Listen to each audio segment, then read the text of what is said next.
Hello! ఈరోజు కథ 'madly in love' part 344. దాంతో తార కర్ణ వైపు చూడడంతో ఫార్మల్‌గా ఫోటో తీసుకుంటే బెస్ట్ అనగానే, అయ్యో సార్ ఇంత రిజర్వ్డ్‌గా ఉంటే ఎలా చెప్పండి? ఈరోజంటే ఇంట్రొడక్షన్ పార్ట్ కాబట్టి సరిపోయింది. రేపటి నుంచి మనం క్లోజ్‌గా రొమాంటిక్ సీన్స్‌లో కూడా యాక్టింగ్ చేయాల్సి ఉంటుంది.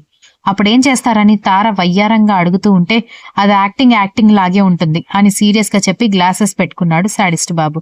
అది కాదు అని తార ఏదో చెప్పబోతుంటే, స్టార్ట్ ది కార్ అని చెప్పి కారులో కూర్చోడంతో కార్ అక్కడి నుంచి వెళ్లిపోయేసరికి తార మొహం మాడిపోయి ఏంటి ఇక్కడ మాట్లాడుతుంటే పట్టించుకోకుండా వెళ్ళిపోయాడు అనగానే ఆయనకి కొంచెం కోపం ఎక్కువ, పొగరు కూడా ఎక్కువ అని చెప్పుకుంటారు మేడం. తనకి నచ్చితే పక్కన పెట్టుకుంటాడు, నచ్చకపోతే అవతల పడేస్తాడని కూడా అందరూ మాట్లాడుకుంటారు. అలాంటి వ్యక్తితో మీరు ఓవర్ యాక్షన్ చేశారు అని అసిస్టెంట్ అనగానే వాట్ అని తార కోపంగా చూసింది.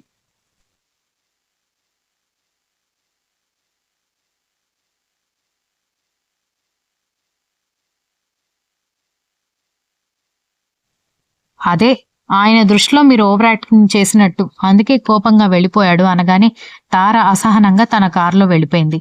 దక్ష వేరే టీచర్స్ తో మాట్లాడుతూ బయటకొస్తూ ఉంటేనే స్కూల్ ముందు కార్ ఆగేసరికి కార్ వచ్చిందని పిల్లలందరూ కార్ చుట్టూ మూగిపోవడంతో ఇదేంటి మా కార్లాగా ఉందని దక్ష బయటకొచ్చింది. విండో దించి తను పెట్టుకున్న గాగుల్స్ కూడా దించి కన్ను కొట్టి రమ్మని శాడిస్ట్ బాబు పిలవడంతో ఒక్కసారిగా కంగారు పడి తన పక్కన ఉన్న టీచర్స్ వైపు చూడడంతో వాళ్ళందరూ తన వైపు చూసి ముసిముసిగా నవ్వుకోవడం గమనించి ఇబ్బందిగా నవ్వింది. దక్ష వచ్చి కారులో కూర్చుని మీరెందుకు వచ్చారు, నేను స్కూల్ బస్లో వచ్చేదాన్ని కదా అని కోపంగా అనగానే ఏంటి వాళ్ళందరూ చూస్తున్నారని సిగ్గుపడుతున్నావా అన్నాడు.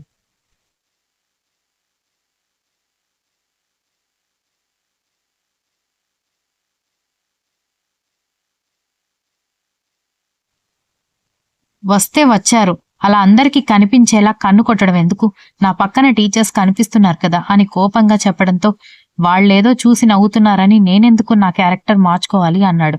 మంచివారే అని కోపంగా అంటూ ఇంకా ఎందుకు నిలబడ్డావు, ఇంకొద్దిసేపు ఇక్కడే ఉంటే నేను సిగ్గుతో చచ్చిపోవాలి, త్వరగా కార్ స్టార్ట్ చేయని చెప్పింది డ్రైవర్కి. దాంతో డ్రైవర్ కార్ స్టార్ట్ చేయడంతో విండోస్ క్లోజ్ చేసుకుని కూర్చుంటే ఎలా ఉంది ఈరోజు షూటింగ్ అని అడిగేసరికి పర్లేదు, ఈరోజు మొత్తం ఇంట్రడక్షన్ పార్ట్ షూట్ చేశారు, నేను అనుకున్నంత బ్యాడ్ గా ఏమీ లేదు అన్నాడు. చెప్పాను కదా అనవసరంగా మీరే ఎక్కువగా ఆలోచిస్తున్నారని అనగానే నువ్వే అనవసరంగా తక్కువగా ఆలోచిస్తున్నావు, రేపటి నుంచి హీరోయిన్ తో రొమాంటిక్ సీన్స్ ఉంటాయని అనగానే మరీ సినిమా అన్నప్పుడు లేకుండా అలాగే ఎలా ఉంటుంది, ఎంతమంది హీరోయిన్స్ వచ్చినా మీ హీరోయిన్ నేనే కదా అని అంది గొప్పగా. చూద్దాం చూద్దాం అని అతను అదో రకంగా నవ్వడంతో ఆమె డౌట్ గా చూస్తూనే అనవసరంగా ఎక్కువగా ఆలోచిస్తున్నానని అనుకుని మౌనంగా కూర్చుంది.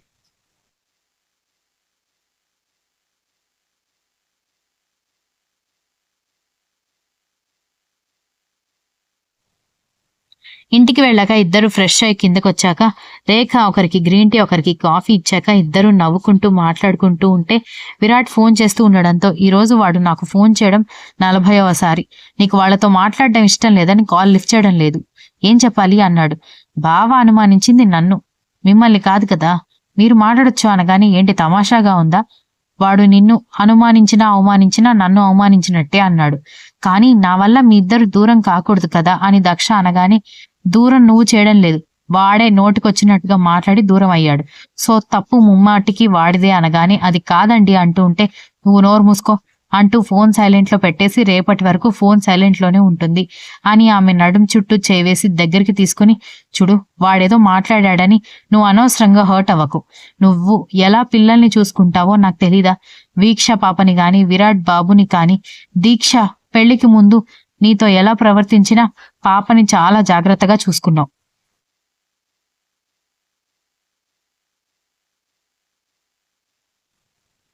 అలాంటిది మీ అక్క బాబుని ఇంకెంత బాగా చూసుకుంటావో ఆ మాత్రం తెలీదా వాడికి అని అన్నాడు.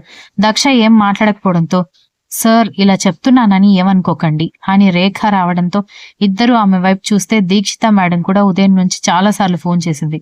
పాపం విరాట్ సార్ తిడితే దీక్షిత మేడంని అవాయిడ్ చేస్తుంది దక్ష. కొంచెం మీరైనా చెప్పండి అనగానే నీకేమైనా పిచ్చి పట్టిందా, మీ అక్కని ఎందుకు అవాయిడ్ చేస్తున్నావు అన్నాడు శాడిస్ట్ బాబు. అందరికి పేరు పేరునా నేను చెప్పలేనండి, నిన్న ఆల్రెడీ చెప్పాను కదా, మా బావ అలా ఆలోచిస్తూ ఉంటే కన్న తల్లి మా అక్క ఇంకెలా ఆలోచిస్తూ ఉంటుంది నాకు తెలీదు, తన నోరు జారి నేను బాధపడే దానివల్ల మా ఇంట్లో వాళ్ళందరూ బాధపడ్డం కంటే కూడా మేమింక దూరంగా ఉండడమే మంచిది అంది. నీకేమైనా పిచ్చి పట్టిందా? మీ అక్కకి నిజంగా నీ మీద అలాంటి అభిప్రాయం ఉంటే అన్నిసార్లు నీతో మాట్లాడడానికి ఎందుకు ట్రై చేస్తుంది అని అడిగింది రేఖ.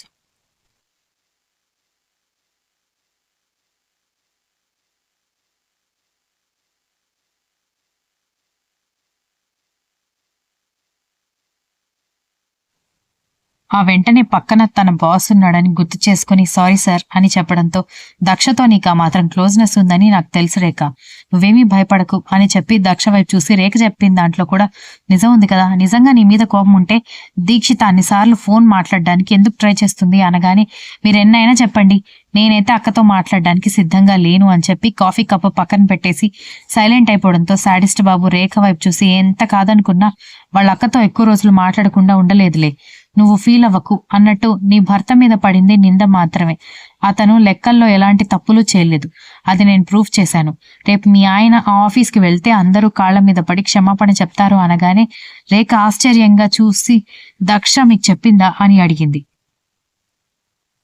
తెలియందే ఉంది, మేడం గారికి నా గురించి తప్ప ప్రపంచంలో అందరి గురించి బాధ జాలి దయ ఎక్కువే కదా అనగానే రేఖ నవ్వుతూ ఊరుకోండి సార్, పరాయి వాళ్ల మీద అంత ప్రేమ చూపిస్తుందంటే మీరంటే తనకెంత ప్రేమ ఉంటుందో ఆలోచించుకోండి, కాకపోతే ప్రేమ ఉన్న చోటే కదా ఇన్సెక్యూరిటీస్ కూడా ఉంటాయి, అందుకే మీ మధ్య ఇంత డిస్టెన్స్ వచ్చింది, ఇంత లేట్ గా పెళ్ళైందని చెప్పి వెళ్లిపోయింది రేఖ. దక్ష గదిలోకి వెళ్లి బాల్కనీలో నిలబడ్డంతో కర్ణ ఆమెని బ్యాక్ హక్ చేసుకుని గాల్లో తిప్పి, ఈ రోజు అంతా నిన్ను బాగా మిస్ అయ్యాను, ఆ మిస్సింగ్ ఫీలింగ్ పోగొట్టుకోవాలి అంటే నువ్వు నాకు చాలా పెద్ద గిఫ్ట్ ఇవ్వాలని దగ్గరకు వస్తుంటే నేను ఇవ్వను, నాకిప్పుడు మైండ్ బాగా లేదని దక్ష కోపంగా చెప్తుంటే, సరే తల్లి నీ ఇష్టం, నువ్వు మీ అక్కతో మీ బావతో మాట్లాడాలనుకున్నప్పుడే మాట్లాడు, నేనేమీ మాట్లాడమని బలవంతం చేయను సరేనా అనగానే, నిజంగా అని అడిగేసరికి నిజంగా అనగానే అయితే ఓకే అని నవ్వుతూ అతని మెడ చుట్టూ చేతులు వేయడంతో ఆమెని బెడ్రూంలోకి తీసుకురాగా చంద్రుడు రాకముందే ప్రణయ కావ్యానికి శ్రీకారం చుట్టారు.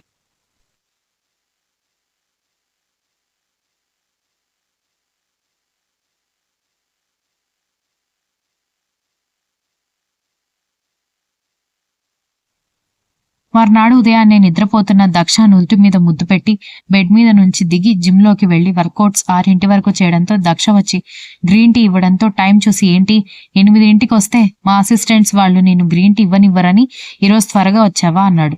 అవును మరి, మీకు గ్రీన్ టీ ఇవ్వడంతోనే నా రోజు మొదలవుతుంది, వాళ్ళందరూ అది చెడగొడతానంటే నేనెలా ఒప్పుకుంటాను, వాళ్లకంటే ముందే ఉంటాను అని చెప్పడంతో నవ్వుకుంటూ గ్రీన్ టీ తాగి ఇద్దరు కలిసి అప్పుడే ఉదయిస్తున్న సూర్యుడిని చూస్తూ ఒకరి భుజం మీద ఒకరు వాలిపోయారు.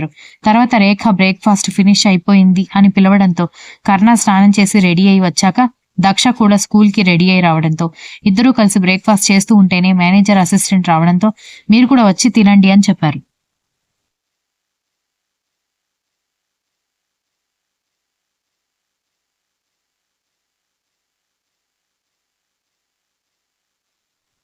వాళ్ళు కూడా బ్రేక్ఫాస్ట్ లో కూర్చుంటే నిన్న గ్రీన్ టీ ఇస్తుంటే ఇవ్వద్దు అని స్పెషల్ ప్రోటీన్ షేక్ తీసుకొచ్చి ఇచ్చారు మీ బాస్ కి, ఈ రోజు టిఫిన్ కూడా అలాంటిది ఏమీ లేదా అనగానే, already sir fruit salad omelette తింటున్నారు కదా మేడం, అంతకంటే హెల్తీ ఏముంటుంది అని చెప్పడంతో అబ్బో అనుకుంది దక్ష. సార్ ఈ రోజు షూటింగ్ వేరే స్పాట్ లో, తారా మేడం కూడా అక్కడికే వస్తా అన్నారు అని అసిస్టెంట్ చెప్పడంతో సరే అని చెప్పి కర్ణ దక్షతో కలిసి బ్రేక్ఫాస్ట్ చేస్తూ బ్రేక్ఫాస్ట్ కంప్లీట్ అయిపోయిన తర్వాత వాళ్ళ వెహికల్ వరకు దక్ష రావడంతో అప్పుడే తారా కూడా తన వెహికల్లో వస్తూ అక్కడ దిగి హలో సార్ అని పిలవబోతూ ఉంటేనే కర్ణ దక్ష నుదుటి మీద బుగ్గల మీద ముద్దు పెట్టడంతో మేనేజర్ అసిస్టెంట్ నవ్వుకుంటూ తల తిప్పుకున్నారు. ఆ దృశ్యం చూసి తారా కళ్ళు పెద్దవైతే, ఏం చేస్తున్నారు వెళ్ళండి త్వరగా అని దక్ష సిగ్గుపడుతూ చెప్పింది. ఆఫ్టర్నూన్ కాల్ చేయడం మర్చిపోవద్దు అని చెప్పి కర్ణ కారులో కూర్చోవడంతో తారా కూడా ఇంకేం మాట్లాడలేక తన వెహికల్లో కూర్చుని సీరియస్ గా ఆలోచిస్తూ ఉండిపోయింది. ఆ తర్వాత దక్ష లోపలికి వచ్చి తన హ్యాండ్ బ్యాగ్ లంచ్ బాక్స్ తీసుకుని బయటికి రాగానే స్కూల్ బస్సు రావడంతో స్కూల్ బస్సులో స్కూల్ కి వెళ్ళిపోయింది.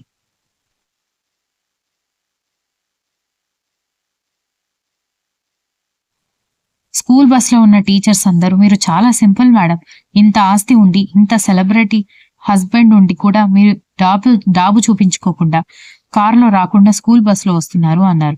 స్కూల్ బస్సులోనే రావాలి కదా మేడం అని చెప్పి వెళ్లి కూర్చుంది దక్ష. అందరూ షూటింగ్ స్పాట్ కి వెళ్లిన తర్వాత, ఈరోజు మీరు హీరోయిన్ ని చూసి సీన్ దగ్గరికి వెళ్ళి నువ్వు నాకు నచ్చావు, నిన్ను ఇంకెప్పుడు వదిలిపెట్టను, నాకు ఓకే చెప్పేదాకా రెడీగా ఉండు అని డైలాగ్ చెప్పాలి అని అన్నాడు డైరెక్టర్.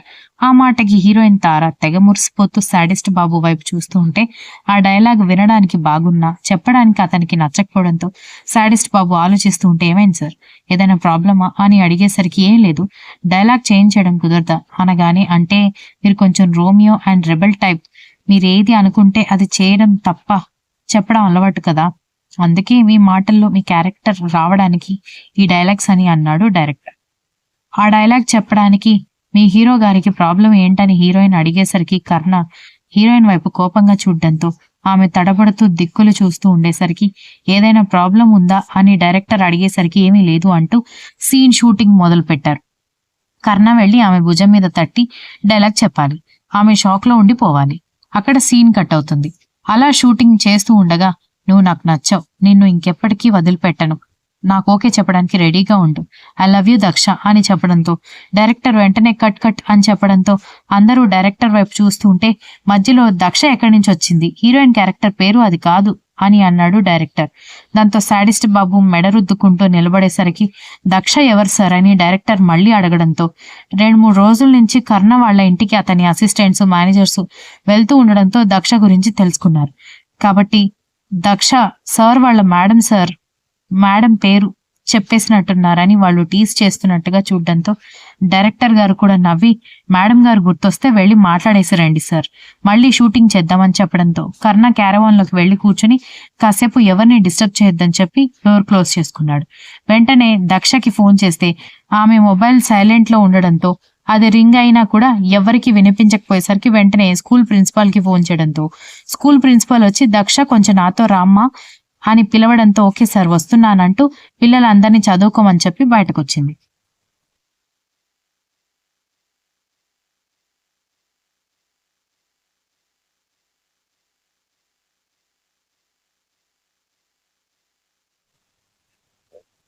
ఫోన్ ఆమె చేతిలో పెట్టి మీ హస్బెండ్ ఫోన్ చేశారు, నీ ఫోన్ సైలెంట్ లో ఉంది కదా, నువ్వు లిఫ్ట్ చేయలేదు అనగానే షాక్ అయింది దక్ష.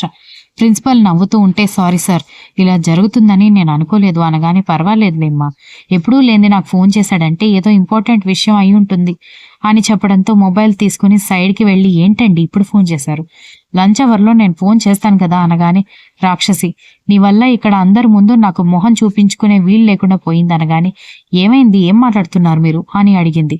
దాంతో జరిగింది చెప్పడంతో దక్ష గలగల నవ్వుతూ మంచి పని చేశారు, ఆ డైలాగ్ నచ్చకపోతే కళ్ళు మూసుకొని చెప్పేయాలి గాని నన్ను ఊహించుకొని చెప్తే ఇలాగే ఉంటుంది మరి అని అంది.